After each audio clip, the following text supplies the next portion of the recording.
একটা সময় ছিল যখন ওয়ার্ল্ড ক্লাস ক্রিকেটার বলতে মোহাম্মদ আশরাফুলের পর বাংলাদেশ থেকে একমাত্র সাকিব আল হাসানের নামই উঠে আসতো। বিভিন্ন ফ্র্যাঞ্চাইজি লিগে একমাত্র সাকিবই খেলার সুযোগ পেত।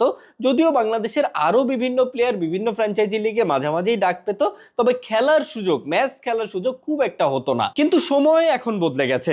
যদিও দলগতভাবে বাংলাদেশের পারফরমেন্স কতটুকু ইমপ্রুভ করেছে সেই তর্কে আজ না হয় আমরা না যাই, কিন্তু সাকিব আল হাসানের মতো আরো বেশ কিছু বিশ্বমানের ক্রিকেটার বাংলাদেশে বর্তমানে আছে। সাকিবের মতোই মুস্তাফিজুর রহমান, নাহিদ রানা, রিশাদ হোসাইনরা আইপিএল, পিএসএল কিংবা বিগ ব্যাশের মতো বড় বড় ফ্র্যাঞ্চাইজি লিগগুলো দাপিয়ে বেড়াচ্ছে।